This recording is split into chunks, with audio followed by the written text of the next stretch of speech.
Hello everyone, welcome you all to this new video. So in my previous video, I had discussed with some of the concepts related to module 3. So till now, two videos are updated. In the first video, we have discussed with the concepts related to sequential circuits, clock signals, and triggering signals. Okay, so that's the fundamental of this module. You need to be knowing that. Okay, so go and watch that video if you have not watched it. And in the next video, we had discussed with the introduction to flip flops and some of the important kinds of flip flops. That is, one is SR flip flop, JK flip flop, T flip flop and D flip flop. Okay, so those four flip flops are very important and the fundamentals of this subject. So that flip flops part are already covered in your lower classes, but still I have just brushed it up in that previous video. Okay, please go and watch it. In this video, we are going to be discussing with one important concept related to master slave JK flip flop. Okay, so this is there in your syllabus, and there are high chances that they might be asking this question also. Okay, yeah. So let us start now. Master slave JK flip flop. A JK flip-flop is a type of a one-bit memory element having inputs namely J and K. Okay, so this is a one-bit memory element as we have seen in the previous video under the definition of JK flip-flop. It is basically a one-bit element which has the inputs J and K, one clock input and two outputs specified by Q and Q dash. Okay, why there are two outputs that are specified by Q and Q dash? Because Q is the general output of the present state and Q dash whatever we get right, that would be getting after one toggle signal. So that's why it would be its complement, and that input, that Q dash output is called as the next state output. Okay, because we need to be comparing the present state and next state output for every clocks, right? For every clock pulses it would be getting changed. So that's why we would be having two specified outputs, Q and Q dash. The JK flip flop is an improved version of SR flip flop because we have already discussed in the previous video also. That is, a JK flip flop would be neglecting the final condition of 1 1. In the SR flip flop, for the final combination 1 1, the output was invalid, right? Because we were having the outputs Q and Q bar, so that's why we won't be getting the reverse input. So that's why, in order to avoid that condition, the JK flip flop would be taking 1 1 bits from the outputs and it would be connecting through the inputs. Okay, so in order to avoid that condition, which does not have the forbidden state. To avoid the forbidden or indeterminate state, the outputs of JK flip flop are fed back to its inputs. However, due to these feedback paths, a new problem is raised in the circuit, which are called as race around condition. Okay, why? Because since we are giving outputs to the inputs, right, we won't be getting accurate outputs. Whatever outputs we provide, right, that would be looping in an complete circuit, and we won't be that output won't be coming out of the circuit. Okay, so because you see here that output is fed back to the input again and again, right? So that's why it is called as a race around condition. Okay, the race around condition in the JK flip flop is a major problem in which the outputs of the flip flop are toggled continuously till the end of the applied clock signal. Okay, so in order to stop that toggling condition or the loop condition, we need to be applying the clock signal, right? And based on the clock signal limit, till that time it would be continuously toggling, right? So in order to avoid that toggling condition, we are using this kind of flip flop that is called as master slave JK flip flop. Okay, so let us see what this does. So you see here, to avoid the problem of a race around condition in JK flip flop, we use the JK flip flop in the master and slave mode. Okay, so these are the two modes. So with from the name itself, it suggests master slave JK flip flop. There are two modes in this. One is the master mode and slave mode. Okay, hence the JK flip flop is called as master slave JK flip flop. So let us start with the basic construction of this master slave JK flip flop. So this master slave JK flip flop is a combination of two JK flip flops which are connected in the cascaded manner. Okay, so this is the figure you see here.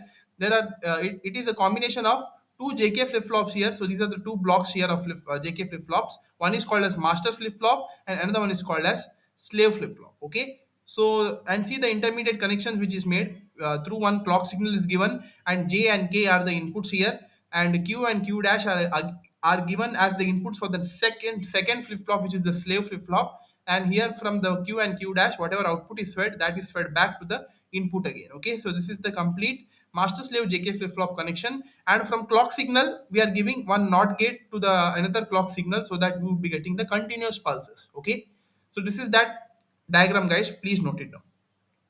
So you see some of the construction part here, what and all is there.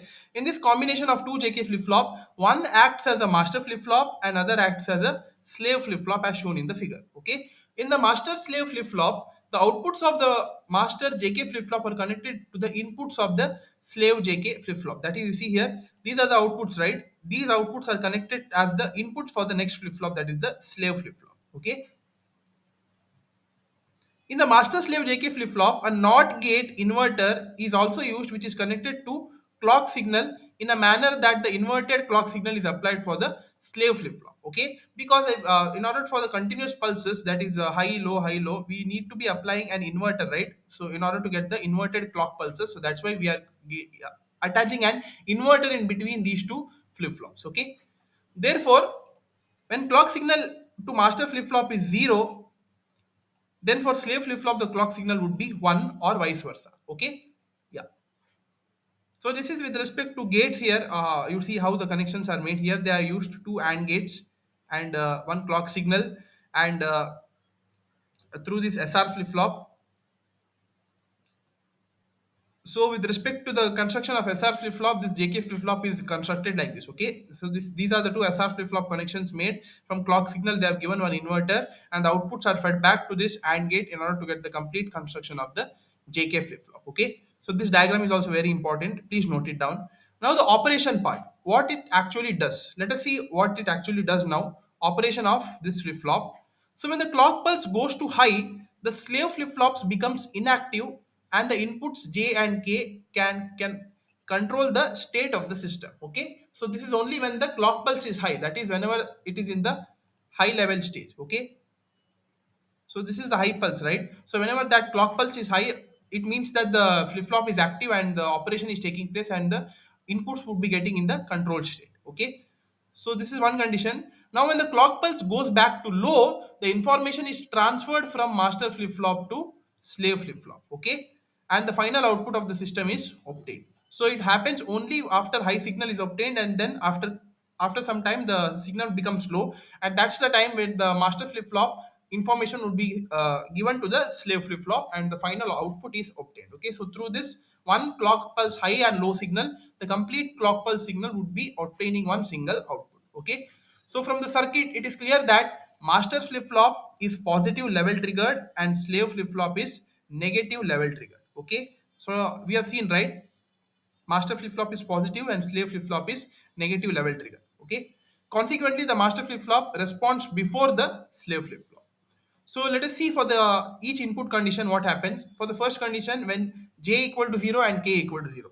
Okay, when these two are equal to 0, both jk flip flops remain inactive and hence output q remains unchanged. Okay, this is called as the hold state of the master slave jk flip flop. Okay, you see, when both the inputs are 0, the state of the jk flip flop is inactive and output q, whatever was there in the previous state, would be repeated in the present state also. Okay, so that's why the output remains unchanged and this state is called as the hold state. Okay, so this is for the first case.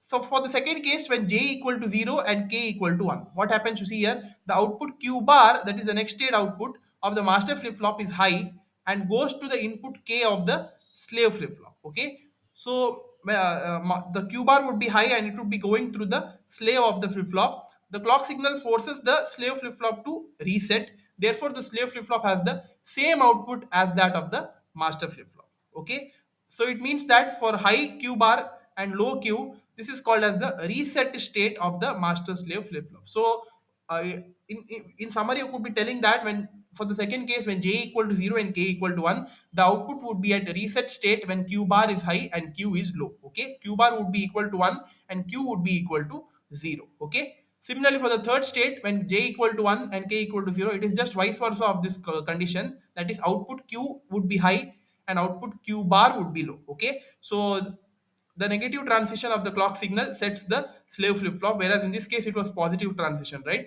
So hence it is called as the set state of master slave flip flop. Okay, so here in the second case, it would be in the reset state, and in the third case, for j equal to 1 and k equal to 0, it would be in the set state when output q is equal to 1 and q bar is equal to 0.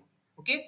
In the final case, when both the inputs are high, that is when j and k both are equal to 1, for this combination, the master flip flop toggles on the positive transition of the clock pulse and slave flip flop toggles on the negative transition of the clock pulse. Okay. Hence, the problem of the race around condition of the JK flip flop is solved because of the toggling. The race around condition or the invalid forbidden state condition would be solved. Okay. Yeah. So these were the four cases, and this is the truth table with respect to master slave JK flip flop for four combinations of inputs 00, 01, 10, 11. As I've told you, Qn plus 1, that is the next state. Qn for 00, it would be in the same state, it won't be changing. For 01, the output is 0. For 10, the output is 1. For 1 1, the output is in the toggle state. Okay, it would be continuously changing its pulses, so please note it down. And this is the timing diagram with respect to this truth table form. Okay, for J, K, clock signal, present state output, next state output. For this is for master flip flop, these both outputs. Then this is for slave flip flops. Okay, so this is the timing diagram. You could be checking by giving the inputs and checking for the outputs at each stage. Okay, so this is the complete timing diagram, guys. Okay, please note it down. So you see here, when both the inputs are low and when clock is 0, what would be the output? The output would be unchanged, right? So that's why here QM and QM bar, the output remains the same, right? Yeah. So like this, the complete timing diagram goes. So please note it down. Okay. So yeah, that's all for this video, guys. This was all about master slave JK flip flop. This is very important, guys. Don't skip this. Okay. So in the upcoming video, we'll see with the concepts of characteristic equations and excitation tables of all these four flip flops: SR, JK, T, and D flip flop. Okay. That video is very important. You cannot be skipping it. Yeah. So that's all for this video, guys. Thank you.